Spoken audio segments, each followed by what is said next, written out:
Everyone, उम्मीद है आप सब लोग अच्छे होंगे। I am Kritika Sharma and welcome to our channel. Student, जैसे कि आपको पता है हमने स्टार्ट की है series 1000 important question of a biology. Already हम इसके 27 लेक्चर कर चुके हैं। आज मैं आपके सामने इसका 28 लेक्चर लेके आई हूँ। तो जैसे कि आपको मालूम है कि हम इस पूरी सीरीज़ में 1000 इम्पॉर्टेंट क्वेश्चन बायोलॉजी के कर रहे हैं, जो कि आपके क्लास 11 एंड क्लास 12 को मैक्सिमम से मैक्सिमम क्वेश्चन को कवर करने की कोशिश की है हमने यहाँ पे। अब आप सोचोगे कि 1000 क्वेश्चन में कैसे कवर करेंगे। देखिए, 1000 क्वेश्चन में हम इस तरीके से कवर करेंगे कि जैसे कि एक टॉपिक है, उसका हमने एक क्वेश्चन लिया है, बाकी चीज़ें हम आपको डिटेल में एक्सप्लेन करते हैं, ताकि आपको ये बहुत ही मदद करे किसी भी कम्पिटिटिव एग्ज़ाम की तैयारी करने के लिए। चाहे नीट है, चाहे टैट है, चाहे कमीशन है या पीजीटी है, कोई भी कम्पिटिटिव एग्ज़ाम है, या इनफैक्ट क्लास वाले जो स्टूडेंट्स हैं उन सब के लिए ये सीरीज़ बहुत ही बेनिफिट होने वाली है, क्योंकि यहाँ पे हम मैक्सिमम से मैक्सिमम क्वेश्चन कवर करने जा रहे हैं। चलिए स्टार्ट करते हैं आज की क्लास। देखिए, आज की क्लास स्टार्ट करने से पहले मैं आपको बोलना चाहूँगी, अगर आपने हमारे चैनल को अभी सब्सक्राइब नहीं किया है तो सब्सक्राइब कीजिएगा, साथ साथ बेल आइकन दबा दीजिएगा, ताकि जब भी मैं कोई वीडियो अपलोड करूँ आपको उसकी नोटिफिकेशन मिल जाए। एंड अगर किसी को टैट के रिगार्डिंग कोई इन्फॉर्मेशन चाहिए, क्वेश्चंस पेपर चाहिए, नोट्स चाहिए, शॉर्ट नोट्स चाहिए, लॉन्ग नोट्स चाहिए, तो नीचे दिए गए नंबर पे कांटेक्ट कर सकते हैं। आपको यहाँ पे long notes, short notes, live classes, recording lecture, हर चीज़ आपको यहाँ पे प्रोवाइड होगी। जो आपको चाहिए, जैसे आपको लगता है प्रेफरेबल, आप वो हमसे पूछ सकते हैं, या सिर्फ आपको गाइडेंस चाहिए तब भी हम आपको पूरी गाइडेंस प्रोवाइड करवाएंगे। तो नीचे दिए गए नंबर पे आप कांटेक्ट कर सकते हैं। चलिए स्टार्ट करते हैं आज की क्लास। फर्स्ट क्वेश्चन इज, मतलब 676 question is, term gene is given by. Term gene किसने दी थी? देखेंगे, मेंडल को तो माना जाता है फादर ऑफ जेनेटिक्स। ठीक है, इन्होंने मतलब जेनेटिक्स के बारे में बताया था। रिचर की बात करें तो इन्होंने इकोलॉजी की टर्म दी थी। वुड कॉक की बात करें, इन्होंने क्या बताया था, क्रोमेटिन कंसिस्ट होती है रिपीटेड नंबर, ये चीज़ वुड कॉक ने दी थी। विलियम जॉनसन ने दी थी टर्म जीन की। तो यहाँ पे हमारा क्वेश्चन आंसर करेक्ट हो जाता है ऑप्शन ए। नेक्स्ट की तरफ बढ़ते हैं। Identify the correct sequence in order of A generation of a genetic material. तो क्या सीक्वेंस रहता है? तो देखेंगे, सबसे पहले तो जीनोम आता है, उसके बाद क्रोमोसोम, अब सबसे छोटा यूनिट आता है आपका जीन, राइट। तो देख सकते हैं ज़्यादा अमाउंट में क्रोमोसोम्स, जीनोम्स, फिर क्रोमोसोम, फिर जीन्स। अब एक और पिक्चर देखोगे, देखिए ये है ना क्रोमोसोम। क्रोमोसोम ऐसे गोल गोल बना हुआ है, गोल गोल में, तो उसके अंदर हिस्टोन्स होते हैं, और हिस्टोन्स से होते हैं उसके अंदर जीन, और जीन के अंदर होते हैं न्यूक्लियोटाइड्स। तो ये रहता है पूरा सीक्वेंस। तो सबसे पहले हम बड़ा अमाउंट देखेंगे, तो सबसे ज़्यादा रहता है, मतलब जो सामने से शो होता है वो आता है जीनोम्स, फिर क्रोमोसोम, फिर जीन्स। तो यहाँ पे हमारे पास कोई ये बोला नहीं है अरेंज करो कैसे अलोंग द, मतलब अलोंग द बोल नहीं सकते यहाँ पे, क्योंकि ये बायोलॉजी है। इसमें हम बोलेंगे सीक्वेंस वाइज, सबसे बड़ा, छोटा, फिर छोटा। सबसे बेसिक यूनिट क्या आता है? तो अगर हम सीक्वेंस से चलें तो जीनोम्स, और फिर आएगा क्रोमोसोम, फिर आएगा जीन, राइट। चलिए, अगर माना आपसे पूछा हो सबसे हायर लेवल पे, छोटे से हायर लेवल पे, तो जीन, क्रोमोसोम, जीनोम, तो वहाँ पे ये आंसर करेक्ट आएगा। फिर चलते हैं नेक्स्ट क्वेश्चन की तरफ। देखिए, कोई कंसेप्ट आपको समझ नहीं आ रहा है ना, जैसे कि आप पढ़ रहे हो फिर भी नहीं समझ आ रहा है कि ये टॉपिक क्या है, तो आप ना गूगल पे जाइए। आजकल तो बेस्ट सोर्स है, गूगल पे जाइए, उसमें पिक्चर्स देखिए उस चीज़ की, रियल इमेज, और ऐसे मॉडर्न पिक्चर क्या है क्या नहीं है, 5, 10, 12 पिक्चर आप देख लोगे ना, तो आपको कभी भी वो टॉपिक नहीं भूलेगा। अगर आपको समझ नहीं आ रहा है, इनफैक्ट वो टॉपिक ही नहीं जो आपको समझ नहीं आ रहे, अब एक बार जो टॉपिक आपको आते भी हैं, बुक्स में बेशक पिक्चर्स होती हैं, देखिए जो हम यहाँ पे नोट्स प्रोवाइड करवाते हैं उसमें जो बुक्स वाली पिक्चर्स ना इंक्लूड करके हमने रियल पिक्चर्स इंक्लूड की हैं, ताकि आप टॉपिक पढ़ो और वो माइंड में रहे। तो हम क्लासेस में भी पिक्चर्स के थ्रू मैक्सिमम पढ़ाते हैं, ताकि आपको चीज़ों को समझ आ सके। जहाँ जहाँ मैक्सिमम पिक्चर्स इंक्लूड हो सकती हैं वहाँ वहाँ हमने पिक्चर्स इंक्लूड किए, क्योंकि हम सेंसेस के जितना ज़्यादा सेंसेस यूज़ करते हैं उतना ज़्यादा सीखते हैं। चलिए अब नेक्स्ट क्वेश्चन की तरफ बढ़ते हैं। Which of the following not a base pair of A pyrimidine? कौन सा पिरामिडिन का बेस पेयर नहीं है? तो देखिए, दो न्यूक्लियो बेस आते हैं, प्यूरीन एंड पिरामिडिन। कई बार इसका स्ट्रक्चर भी आ जाता है। तो देखिए, प्यूरीन के अंदर आते हैं ग्वानिन एंड एडेनिन। देखिए, मेन डिफरेंस क्या है? मेन डिफरेंस है कि यहाँ पे रिंग, ठीक है, डबल रिंग है। एक हेक्सागोनल रिंग है और हेक्सागोन में 2 नाइट्रोजन लगे हैं। एक पेंटागोनल है, उसमें भी 2 नाइट्रोजन लगे हैं। फ़र्क है, ग्वानिन में O लगा है, ऑक्सीजन लगा है और NH2 लगा है और पोजीशन चेंज है, और इसमें NH2 लगा है और इस साइड H है, मतलब इसमें एक एक्स्ट्रा O है। वहीं हम पिरामिडिन की बात करें तो पिरामिडिन में आते हैं साइटोसिन, थायमिन, यूरेसिल। ये भी बेंजीन रिंग है सिंगल, जिसमें कि 2 साइड्स पे नाइट्रोजन लगा है। तो देखिए ये किसके बेसिस पे वेरी है। इनका सबका सीक्वेंस क्या सेम है? नीचे वाला सेम है, सिर्फ ऊपर वाला हिस्सा अलग है। इसमें H है क्योंकि यहाँ पे डबल बॉन्ड साथ में, तो 3 बॉन्ड ही बनाता है नाइट्रोजन। यहाँ पे ऑक्सीजन ऊपर है इसकी वजह से, और ये ऑक्सीजन ऊपर है तो इसकी वजह से इस साइड NH आ गया और इस साइड H। तो मेन ये डिफरेंस है इनमें, प्यूरीन एंड पिरामिडिन। देखिए, प्यूरीन पिरामिडिन नॉट ए, तो पिरामिडिन में आते हैं यूरेसिल, थायमिन एंड साइटोसिन। तो देखेंगे यहाँ पे नॉट ए, तो यूरेसिल है, ठीक है, थायमिन है, साइटोसिन है। एडेनिन एंड ग्वानिन आते हैं आपके प्यूरिन में। तो नॉट हमेशा याद रखिएगा, नॉट वाले क्वेश्चन को अगेन रिपीट कीजिएगा, क्योंकि कई बार 1 सेकेंड आपका 1 मार्क्स गवा सकता है। तो क्वेश्चन को ज़रूर अच्छे से पढ़िएगा। चलिए next question, most common type of A DNA।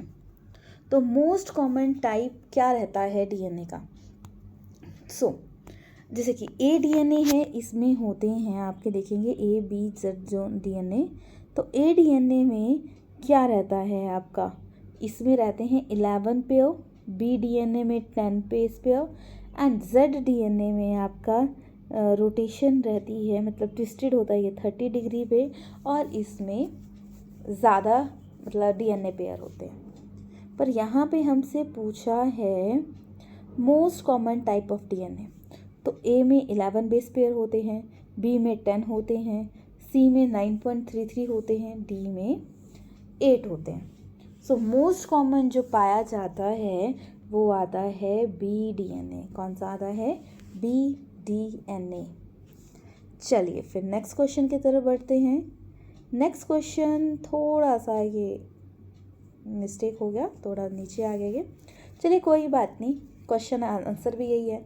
Nucleotide is, क्या है न्यूक्लियोटाइड? देखिए 2 क्वेश्चन आते हैं, न्यूक्लियोटाइड एंड न्यूक्लियोसाइड। न्यूक्लियोसाइड में सिर्फ शुगर होती है, ठीक है, तो क्या होती है? शुगर, साथ में SNN होता है, ठीक है, SNN होता है न्यूक्लियोसाइड्स में। और न्यूक्लियोटाइड में एक नाइट्रोजनस बेस, मतलब प्यूरिन एंड पिरामिडिन, उसके साथ शुगर अटैच है और उसके साथ फॉस्फेट, यानी N+P+S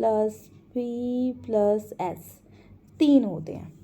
ये याद रखिएगा, टाइड ऐसे याद रखिएगा। देखो क्वेश्चन को ना सीक्वेंस बना के करो, जैसे टाइड बोला है तो ट्रिपल है, तो 3 चीज़ें होंगी, nitrogen, phosphorus and sulphur phosphate group. यहाँ पे थोड़ा सा गड़बड़ था, पर चलिए कोई बात नहीं, स्टिल यहाँ पे इसी में ही आ जाता है ये। तो nitrogen, phosphorus and sugar, S for sugar. तीनों चीज़ें प्रेजेंट होती हैं न्यूक्लियोटाइड, ट्रिपल, ऐसे याद रखिए। Next is DNA nucleotide attach bye, जो DNA का न्यूक्लियोटाइड है अटैच किसके थ्रू होता है? तो ये अटैच होता है H बॉन्ड, ठीक है, हाइड्रोजन बॉन्ड। और आपको मालूम है डीएनए का स्ट्रक्चर डबल हेलिकल स्ट्रक्चर था, ये दिया था वॉटसन एंड क्रिक ने। राइट, ये क्वेश्चन हमने पहले किया हुआ है, कितनी लेंथ होती है कितनी विड्थ होती है, इसलिए मैंने यहाँ पे नहीं इंक्लूड किया है इस चैप्टर में। Next is formation of A mRNA from A DNA. देखो mRNA की फॉर्मेशन करनी है कहाँ से, डीएनए से। तो चलिए सीक्वेंस देखते हैं। देखिए डीएनए है, डीएनए टूटता है, जैसे कि डीएनए का ये डबल स्ट्रैंड है, ये टूट गया, ये रेप्लिकेशन से टूटता है। टूटने के बाद ये आरएनए में बदलता है, किसके थ्रू, ट्रांसक्रिप्शन। फिर आरएनए प्रोटीन में बदल जाती है, इसको हम बोलते हैं ट्रांसलेशन। याद रखिएगा, डीएनए का टूटना रेप्लिकेशन, डीएनए से आरएनए बदलना ट्रांसक्रिप्शन, आरएनए से प्रोटीन बदलना ट्रांसलेशन। राइट, तो देखिए कोई भी क्वेश्चन पढ़ते हैं ना, इसको रिपीट कर लीजिएगा साथ साथ, तभी आपकी चीज़ें बढ़ेंगी, मतलब याद होंगी और समझ आएंगी। तो यहाँ पे हमें formation of mRNA through DNA, तो वो आएगा ट्रांसक्रिप्शन। ये भी पूछा जाता है डीएनए से कौन सा आरएनए बनता है, तो आरएनए बनता है mRNA। तो याद रखिएगा डीएनए एंड आरएनए में सिर्फ एक मेन डिफरेंस रहता है, ये डीएनए में होता है एडेनिन थाइमिन के साथ डबल बॉन्ड से पेयर बनाता है, ठीक है, और ग्वानिन साइटोसिन के साथ ट्रिपल बॉन्ड बनाता है। वहीं आरएनए में ग्वानिन बेशक साइटोसिन के साथ ही बनाता है, बट यहाँ पे एडेनिन डबल बॉन्ड से यूरेसिल के साथ बॉन्ड बनाता है। तो ये मेन डिफरेंस रहता है। और ये जो बॉन्ड बनाते हैं, ये सिस्टम दिया था, ये पूरा सिस्टम चारगफ रूल के अंदर आता है। वैसे मैंने आपको पहले भी करवाया है, बट हम अगेन रिपीट कर रहे हैं। देखिए समझिएगा, डीएनए में एडेनिन थाइमिन के साथ बॉन्ड बनाता है, ग्वानिन साइटोसिन के साथ। वहीं आरएनए में ग्वानिन साइटोसिन के साथ ही बनाता है, पर एडेनिन यूरेसिल के साथ बॉन्ड बनाता है। जब ये टूटता है, यूरेसिल बन गया, तो यानी आरएनए फॉर्मेशन होगी। और ये पूरा प्रोसेस डीएनए से आरएनए बनना, आरएनए से प्रोटीन बनना, इसे हम बोलते हैं सेंट्रल डोग्मा। क्या बोलते हैं, सेंट्रल डोग्मा। नेक्स्ट की तरफ बढ़ते हैं। DNA element has ability to change position is called. DNA की एबिलिटी होती है कि उसकी पोजीशन को चेंज करना। कौन उसमें मदद करता है, तो देखिए जब यहाँ से सीक्वेंस यहाँ चेंज होगा, जैसे कि आपको मालूम है इस सेट 5 से एंड होता है, इस सेट 3 एंड होता है, इस सेट 3 एंड है तो 5 एंड है, तो ये मतलब ट्रांसफ़र हो रहा है। तो इसमें जो ट्रांसपोजन जीन होता है वो इसमें मदद करता है। ट्रांसपोजन जीन को हम जंपिंग जीन के नाम से भी जानते हैं, जो एक सीक्वेंस को दूसरे सीक्वेंस में चेंज कर देता है। चलिए फिर एक और चीज़ है यहाँ पे सिस्ट्रॉन। देखो सारे ऑप्शन हम डिस्कस करते हैं, कि जिनके मैंने सारे ऑप्शन नहीं डिस्कस किए हैं तो उसका मतलब है वो पूरा उसी में डायरेक्ट बन जाता है, तो उनके नहीं डिस्कस किए हैं। बाकी मैंने मैक्सिमम क्वेश्चंस के पूरे पॉइंट्स को डिस्कस किया है।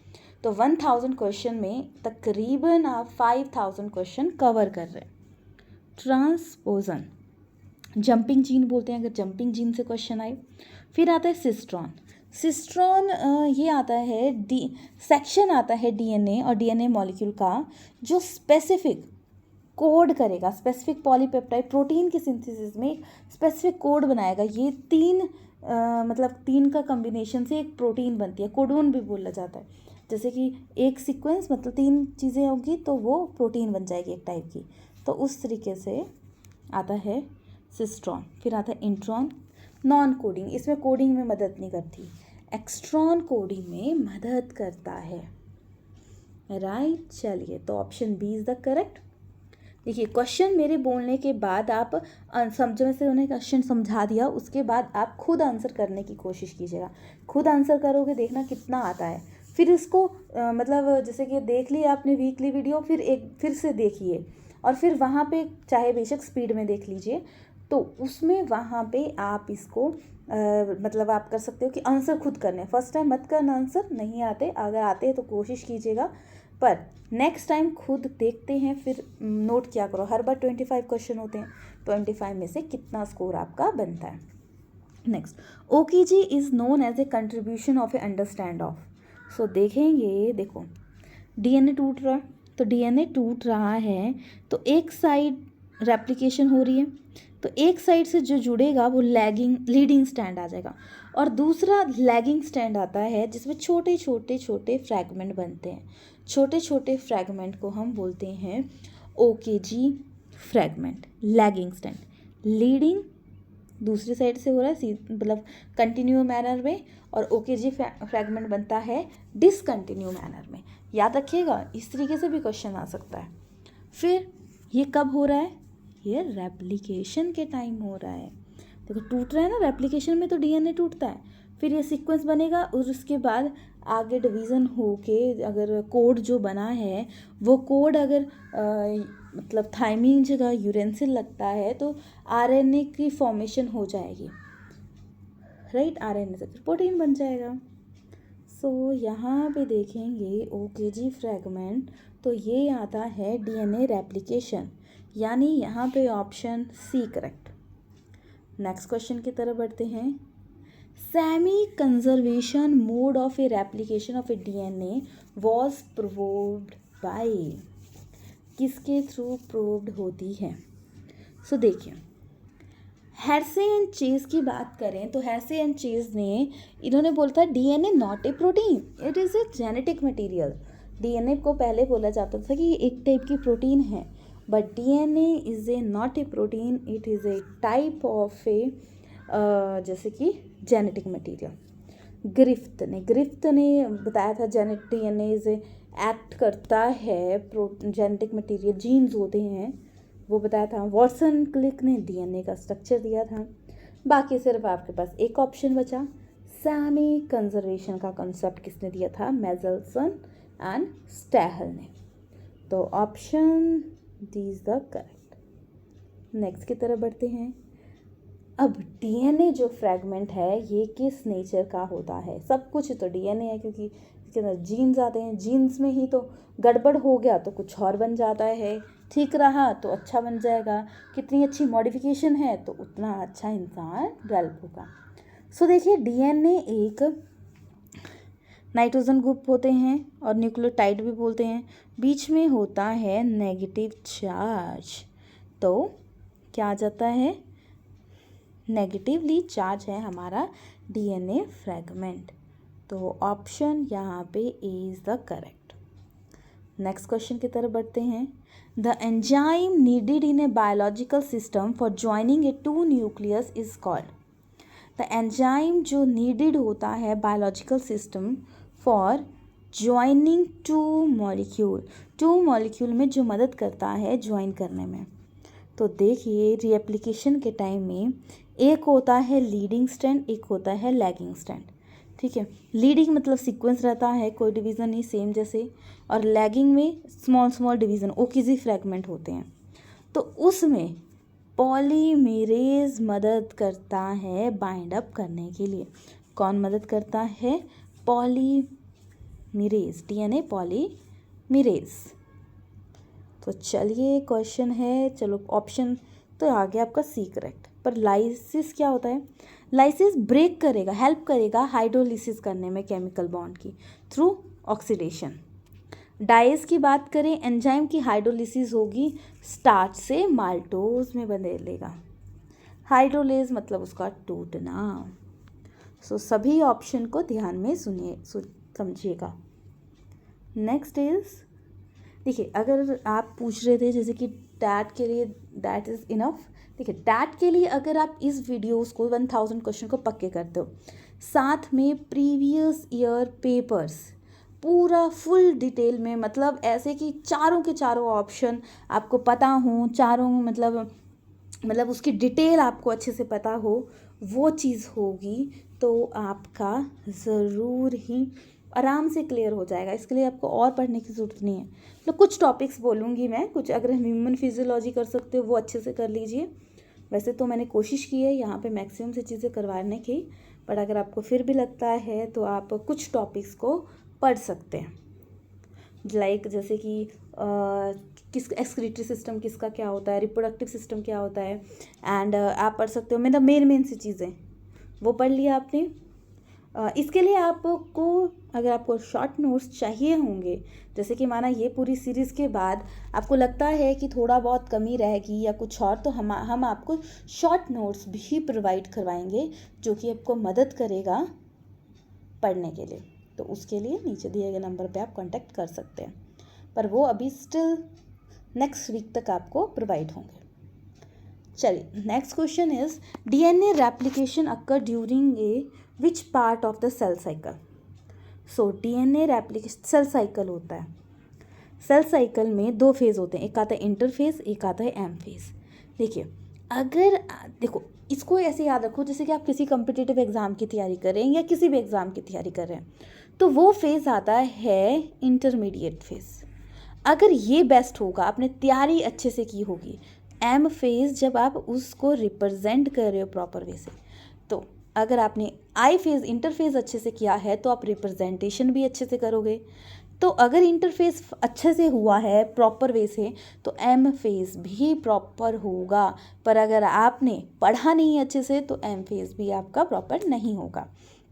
सो कई बार इसका सीक्वेंस आ जाता है, तो याद रखिएगा G1 S G2 फिर M, और कई बार एक स्टेज आती है G0 की। कई बार जैसे कि माना आपने किसी कोई कॉम्पिटिटिव एग्ज़ाम की तैयारी की, टेस्ट दिया, हो गया, फिर अब कुछ दिन आप हो सकता है कि बस हम बहुत हो गया, बहुत दिनों से पढ़ रही थी, अब मुझे रिलैक्स चाहिए, आप ऐसा भी कर सकते हो। तो वो G0 की हो सकता है, बस हो गया टारगेट, चलो नेक्स्ट टारगेट की तरफ बढ़ते हैं, तो वो भी हो सकता है। तो डीएनए तो वो G0 स्टेज नहीं होगी जब रेस्टिंग पीरियड नहीं होगा। तो अगर हम बात कर रहे हैं DNA replication during a part of a cell cycle, तो वो आएगा एस डीएनए में, सिंथेटिक फेज एस डीएनए में। फिर थोड़ी बहुत जो प्रिपरेशन रह गई होगी वो G2 में, और G1 अभी डुप्लीकेशन कर रहा है, प्रिपरेशन कर रहा है, पर आपकी डीएनए की रेप्लिकेशन होगी, सिंथेसिस होगी, वो एस फेज में होगी। Next, which of the following is a starter codon. किसे हम स्टार्टर कोडोन बोलते हैं? तो देखिए जैसे प्रोटीन को आरएनए से डीएनए बना, डीएनए से प्रोटीन बना, प्रोटीन का एक सीक्वेंस आता है, तो उस सीक्वेंस को मतलब ये टोटल 4 हैं, तो इस तरीके से जैसे कि TCAG फिर TCAG, राइट, तो ये सीक्वेंस बनता है। तो उसमें अब देखो जब काम स्टार्ट हो गया ना तो रुकेगा भी तो सही, तो स्टार्ट होने के लिए आपको ये कोड आ गया तो स्टार्ट हो जाएगा, ये कोड आ गया तो स्टॉप हो जाएगा। तो अगर आपके आते हैं जैसे कि कई बार जो यहाँ पे TAA लिखा है और जैसे कि TAG लिखा है या TGA लिखा है, यहाँ पे UAG भी होता है और UGA भी होता है एंड UGG भी होता है, तो वो स्टॉप कोडन में आ जाएंगे। कहीं UGG से डिनोट किया जाता है, कहीं U को T से डिनोट किया जाता है। तो चाहे कोई भी सीक्वेंस आए तो आपका ये होगा स्टॉप कोडन। और इनिशिएशन के कोडन की बात करें तो ATG या तो ATG आ जाएगा या AUG आ जाएगा, ठीक है, AUG आ जाएगा, ATG मोस्ट कॉमन रहेगा, AUG कॉरस्पॉन्डिंग रहेगा इसके ATG, राइट। तो ऑप्शन ए स्टार्टर कोडोन आ गया। बाकी UGG यहाँ पे इसको TA से डिनोट किया है, TAG से डिनोट किया है और TG से भी डिनोट किया है, तो ये स्टार्टर कोडोन आते हैं।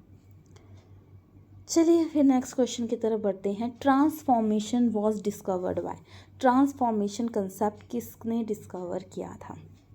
सो मेल्सन एंड स्टेहल ने अभी किया, हमने सेमी कंजर्वेशन का दिया था, वॉटसन एंड क्रिक की हेल्प की थी डीएनए का जो फॉर्मेशन हुई थी, हैसे एंड चेज ने डीएनए नॉट ए प्रोटीन और बोला था ये जेनेटिक मटेरियल है, ग्रिफ्थ ने दिया था ट्रांसफॉर्मेशन मेथड कि 1 generation to next generation gene जाते हैं जो कि मदद करते हैं स्पेसिफिक करैक्टर शो करने के लिए।